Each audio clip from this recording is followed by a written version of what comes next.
día santo y solemne como era el jueves, el día 15 de Nisan, pudiera haber alguien que fue sentenciado por ellos a petición de los religiosos en la cruz, en un día solemne como era el día 15 de Nisan.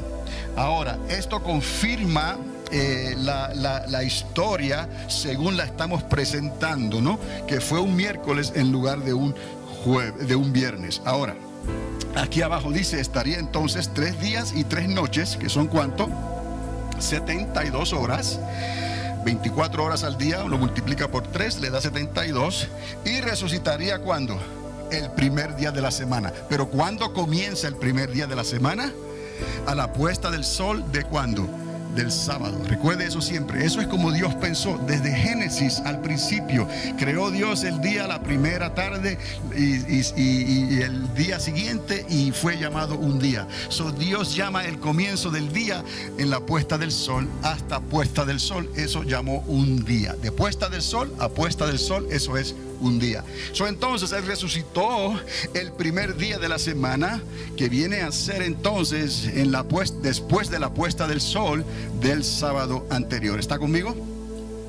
Muy bien. Entonces vamos a continuar con la siguiente diapositiva. Vamos avanzando ahora porque lo voy a leer más bien. Pero recuerde, esto que les tengo arriba es para recordarle nada más los 3 días y las 3 noches que estuvo en el corazón de la tierra: jueves, viernes y sábado. Resucitaría el primer día de la semana, domingo, pero ¿cuándo? Después de la puesta del sol del sábado. Y esta matemática es perfecta: 3 días y 3 noches. Jesús lo dijo. Dijo, como estuvo Jonás, ¿dónde? En el vientre del gran pez, así el Hijo del Hombre estará ¿dónde? En el corazón de la tierra, 3 días y 3 noches. Claro, algunos quizás ni siquiera creen que la historia de Jonás fue literal, sino que es algo simbólico, ¿no? Pues Jonás fue tragado por un gran pez, ¿ok? Jonás tuvo que morir y estar ahí y ser resucitado y vuelto a la vida para que fuera y le predicara a los ninivitas. Vamos a creerle a Dios como niños, a creer la palabra. Si podemos creer la historia de Jonás, podemos creer y debemos de creer lo que ocurrió con Jesucristo, porque algunos aún se atreven a decir que Él no murió.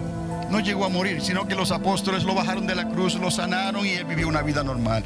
Y algunos hasta se atreven a decir que se casó con María Magdalena o algo así.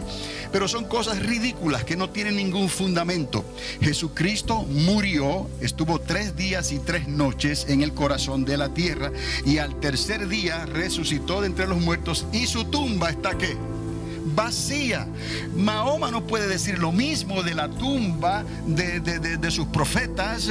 Buda no puede decir lo mismo. Ninguna otra religión puede decir lo mismo, porque todas esas religiones que tuvieron seres humanos como líderes y profetas, todas esas tumbas tienen los huesos de esas personas en el lugar donde ellos murieron. Pero la tumba donde fue puesto Jesucristo, esa tumba está vacía.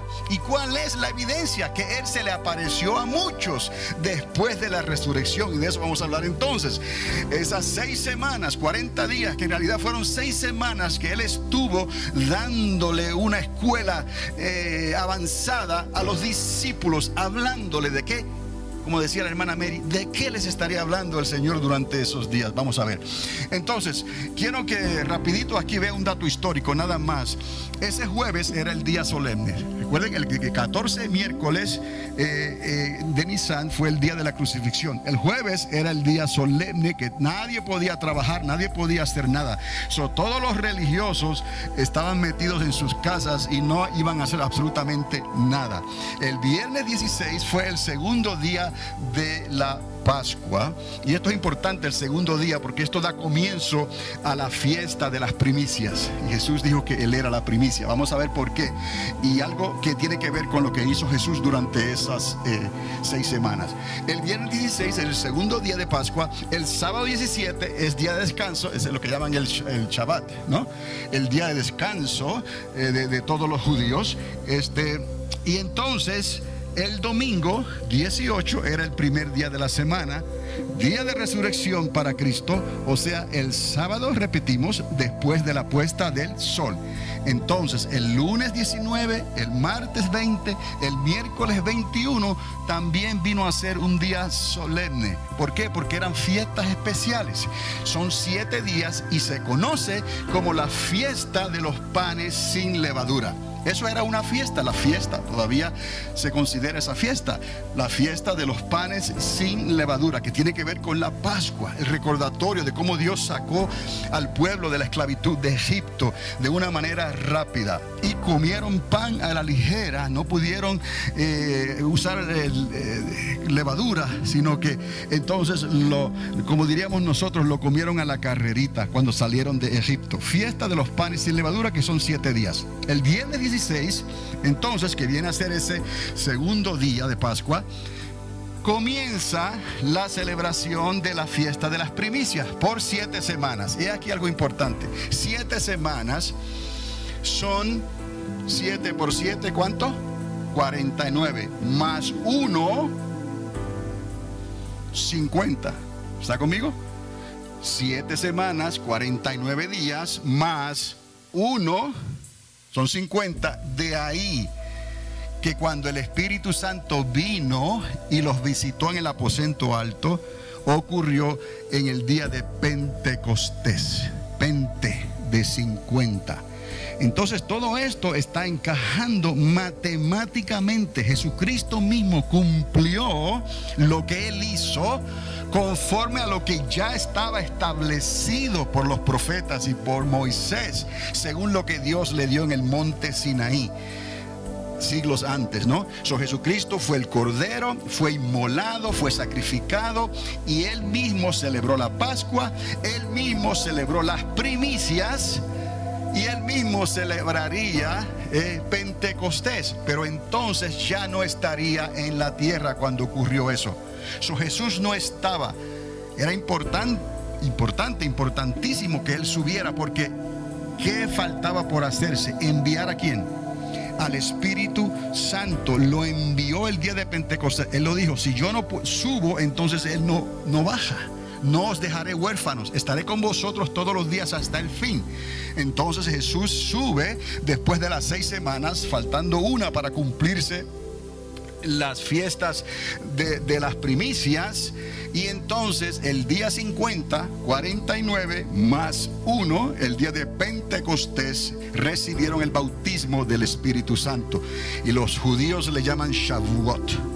Eso tiene que ver la fiesta de las semanas, pero Pentecostés.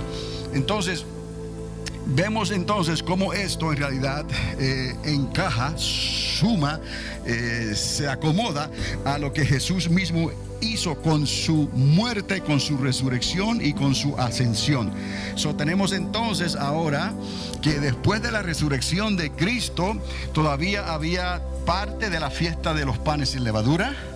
Había también 7 semanas que comenzaron a celebrarse el segundo día de la Pascua, que son los 49 días, y para cumplir con la fiesta de las primicias, o la fiesta de los primeros frutos.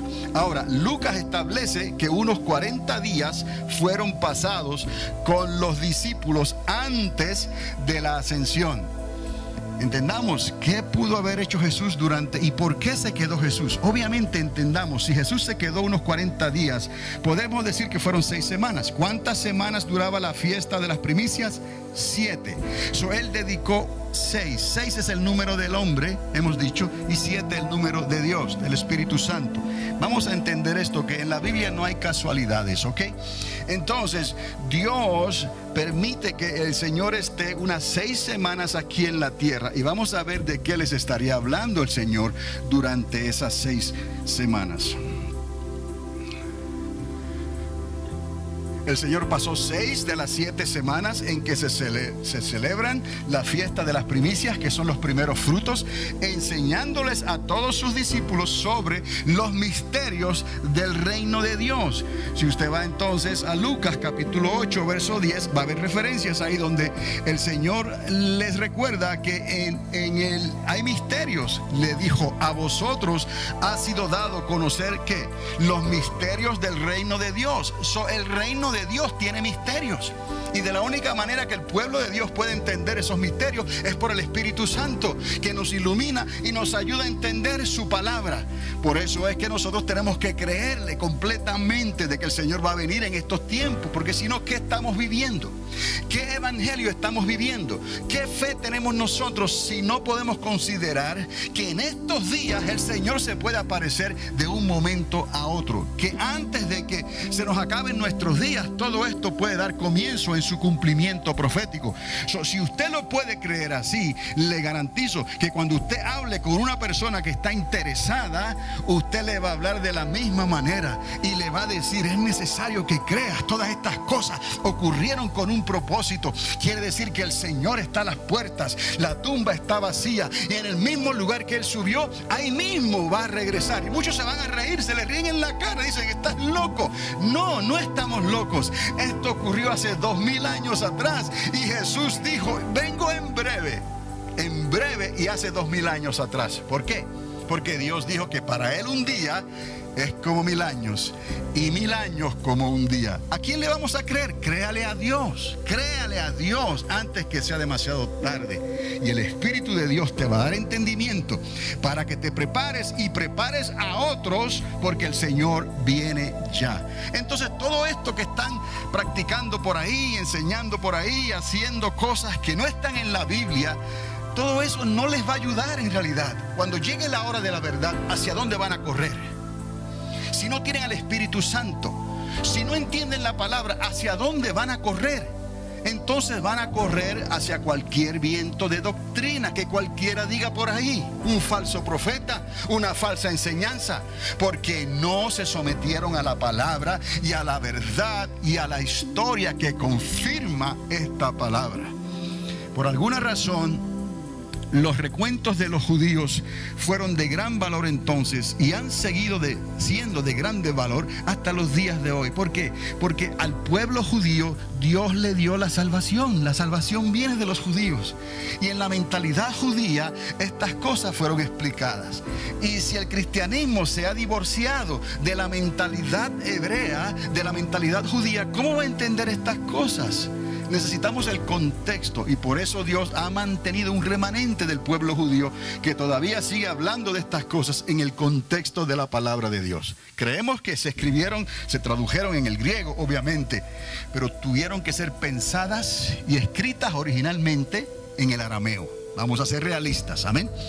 Ok, entonces, en Lucas les recuerda: a vosotros ha sido dado a conocer los misterios del reino de Dios. Hay misterios ahí que vamos a ver en esta mañana. Una semana después que Jesús subió a los cielos, celebrarían el día de Pentecostés y todos serían bautizados con el Espíritu Santo. Por eso fue que Él les dijo que esperasen en Jerusalén hasta que fuera revestido de poder, o sea, hasta que recibieran la promesa ¿de quién?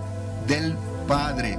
Son las primeras 6 semanas Jesús se queda con ellos, mayormente en Galilea, les dije, pero Él tendría que subir al Padre para que ocurriera ¿qué? Pentecostés, para que el Señor enviara al Espíritu Santo y fueran bautizados en aquel lugar que conocemos como el aposento alto. ¿Está conmigo? Estamos siguiendo la historia entonces. Ahora, esta sería la pregunta que hicieron sus discípulos, que insinuaría el tema central de lo que estuvieron hablando durante esas 6 semanas. Cuando la hermana Mary habló sobre esa pregunta, dijo que estaría hablándoles el Señor durante esas 6 semanas. Entendamos que esto que ellos le preguntan al Señor nos da a entender, insinúa entonces de qué estaban hablando. Porque esta pregunta fue crucial. Lucas consideró que esto había que escribirse y él lo puso ahí. ¿Restaurarás qué? El reino a Israel en este tiempo. Probablemente de lo que estaban hablando durante esas 6 semanas fueron los misterios del reino. Él estuvo hablando de la regeneración. Él estuvo hablando y les recordó lo que era la restauración, pero más importante lo que era la regeneración, más importante lo que era el reino milenial de Cristo. Y no solamente eso, sino que el Padre también tendría un reino, tiene un reino y se llama el reino de mi Padre, y ese reino será eternamente y para siempre. ¿Estamos entendiendo? Durante ese tiempo el Señor les estuvo hablando de los misterios del reino. Por eso cuando cuando llegó el momento, en Hechos 1:6, vemos donde Lucas escribe: restaurarás el reino a Israel en este tiempo. Ahora, la respuesta fue algo así como decir nosotros: no viene al caso en estos momentos, pues muchas cosas necesitan pasar antes de la restauración del reino. Necesitan primero revestirse ¿de qué? De poder y autoridad, porque se aproxima una dispensación de tiempo difícil y peligrosa. Antes de preocuparse de la restauración del reino davídico, que era lo que ellos estaban pensando, no, Jesús le dice: hay otras cosas más importantes que ustedes necesitan saber y que les he hablado en estas 6 semanas y que van a ocurrir muy pronto. Por eso les digo: quedaos quietos en Jerusalén hasta que reciban la promesa del Padre que oísteis de mí. Y eso ocurriría una semana después, en el día de Pentecostés. Ahora, esa dispensación de tiempo difícil y peligrosa, podemos entender entonces que han sido los últimos 2000 años. ¿Está conmigo? Para Dios un día es como 1000 años y 1000 años como un día. Entonces, el apóstol Pablo lo explicaría mejor cuando le escribe a Timoteo y le recuerda que a su tiempo el Señor se aparecería otra vez y establecería su reino. El apóstol Pablo también recibió por revelación del Espíritu Santo y tratos que tuvo con el Señor Jesús en algunas apariciones que obviamente ocurrieron, donde el apóstol Pablo comienza a entender estas cosas y comienza a escribir sobre estas cosas. Aunque Pablo no estaba con los discípulos durante esas 6 semanas de esa escuela especial que el Señor les dio en Galilea, Pablo después tuvo tratos con el Señor, como nosotros también lo podemos tener. Y en un momento u otro el Señor nos ha dado unas manifestaciones gloriosas. Cada uno de nosotros tenemos un testimonio de lo que Cristo ha hecho milagrosamente en nuestras vidas. Entonces, sería en el tiempo cuando las personas no soportarían la sana doctrina. Déjenme decirle algo. Pablo escribe aquí diciendo que el regreso de Cristo a esta tierra sería en un tiempo de grande apostasía. Lo leemos en otras cartas. Apostatar era que antes seguían a Cristo y le dieron la espalda al evangelio, a lo que creían, a lo que abrazaban, a lo que amaban, a lo que querían. Por alguna razón le dieron la espalda a Dios. Se fueron hacia atrás. Pablo habla de esos tiempos, pero Pablo también hace esta aclaración, que sería en el tiempo cuando las personas no soportarían la sana doctrina. ¿Qué es esto? Que sus oídos no podrán soportar cuando se les hable de la verdad como está escrita y confirmada históricamente. Un ejemplo. Algunos quizás preferirán escuchar la historia de Easter, un ejemplo, utilizando la conejita, los huevitos o lo que sea, a escuchar la historia de la Pascua conforme al contexto judío, a cómo se celebró la fiesta. Tendrán que rechazo, no soportarán la sana doctrina, más sin embargo, dice Pablo, se dejarían influenciar por formas de emocionalismo temporero, porque eso son lo que es, las emociones le da un high de momento y entonces ahí quedó todo. El creyente tiene que estar fundado en la palabra. El creyente tiene que estar fundado en lo que el Espíritu Santo le está confirmando con la palabra, no por lo que las emociones le muestran, no por lo que los ojos ven. Y Pablo dice específicamente que en el tiempo final las personas no soportarían la sana doctrina. La sana doctrina es la que te va a traer la palabra de Dios desde Génesis hasta Apocalipsis. Te va a demostrar la evidencia circunstancial, te va a demostrar la evidencia dada y te va a demostrar el dato histórico, como hizo Lucas. No estamos haciendo nada diferente a lo que hizo Lucas. Cuando Pablo estaba preso, llegó a decir: me han dejado solos. Llegó a decir: me han dejado solo. Solo Lucas está conmigo. ¿Tiene una idea? Pablo escribió esas palabras.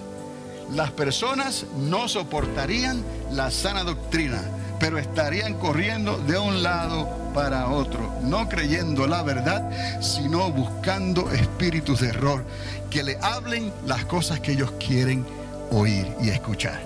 Entonces, pero en ese tiempo, los que esperen su venida serán recompensados en gran manera.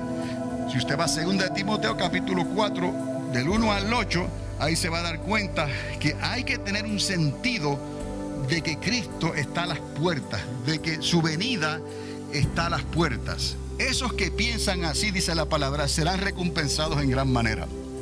Por eso yo les digo, mis amados, si usted va a vivir como cristianos, no tenga ninguna duda, crea que el Señor va a venir ya. No se avergüence de decirlo, no le dé pena, créelo. Encomiéndese en las manos de Dios, porque la palabra lo dice. Yo creo, Señor, que tú estás a las puertas. Así lo voy a hablar, así lo voy a enseñar y lo más importante, así lo voy a vivir. Y todo va a salir mucho mejor de esa manera.